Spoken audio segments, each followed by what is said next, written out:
Kentucky, everyone. Troy Thompson here. Today is the day that we get to do those show takeovers with Georgetown Bariatrics and Advanced Surgical Services. You know the man behind the brand, Mr. Dr. Eric Smith. Welcome to the show, my friend. Thanks. Let me introduce everyone at home to our two success stories, and of course, Laurie and her husband, Jeff Ella. Welcome to the show. Welcome. Before we get into this, first of all, I want to say congratulations. I've already seen the before shots.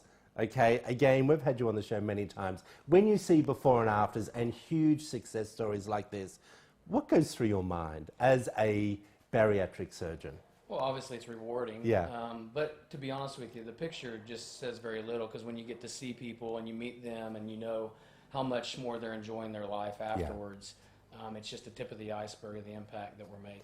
And that's what we want everyone to know at home, that if you are feeling or being told you're obese or know you're overweight, this is the program that allows you to make that right decision. They have online seminars. You can go into the hospital and sit in a seminar and choose whether this is the right fit for you. Why is that so important? Well, I mean, patients have to be educated from the get-go. I mean, if you talk to our patients, our education is as paramount as anything that we offer patients. Yeah. But they have to know what they're getting into. They have to know what changes they have to make in their life. And then we want to make sure that they understand. I tell patients all the time, I want you to know the before and after of what I'm doing inside of you as well. I agree. All right. I want to ask both of you, before we dig deep on the reasons why, when you went to the seminars, what was your feeling? What did you take away from that? For everyone sitting at home, walk them through the mental thoughts that you both had. Well, you're in a room with a bunch of people that are struggling, and you're sitting there just scared, and then their staff comes out and explains everything and just is real warm and caring with the process. And meeting Dr. Smith kind of sealed the deal for me and made it a good time. What about you?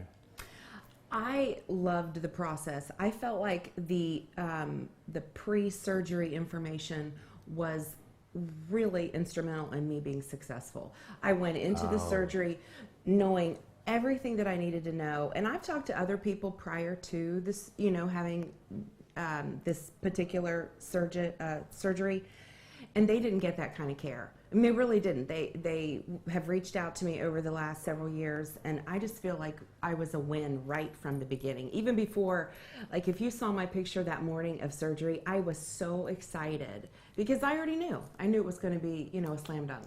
And this is the most important thing. You've always said information and education is key before entering this type of surgery.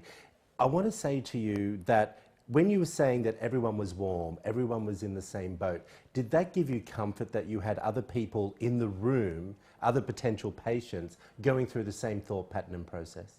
Oh, most definitely, because she was like, she did more of her research on her own beforehand on the internet and all that. Of course, she's a woman. She's a woman, right? And she's like talking to a million people, and I'm kind of like, okay, what's this all about? And yeah, there's a level of fear. These people are going to cut into you and take things out and rah, rah, rah. And so that it was really just calming, that thing. And yeah. Dr. Eric, I want to say to you, why do you tell everyone at home that first step is the most important? When I say that, the seminar, why is that crucial? Well, and like why I said is earlier, it working for you guys? It's the education. They have to know not only what they're getting into from a surgical standpoint, but, I always say as a surgeon, we have a difficult job in that we have a short period of time to earn the trust of patients to be invasive with them. Right. They've seen a primary care doctor that's wrote their prescriptions for years. They trust that person. They've known them their whole life. And they come in and meet me, and in a short period of time, I have to earn their trust to say, I'm going to be doing an invasive procedure that hopefully is going to change your life. And I think it's important that we set that standard at the beginning before we take that journey. I think so too. Guys, stick with us. You're here for the whole show. Back after this short break, everyone. You are watching Midday Kentucky Show Takeover with Dr. Eric Smith.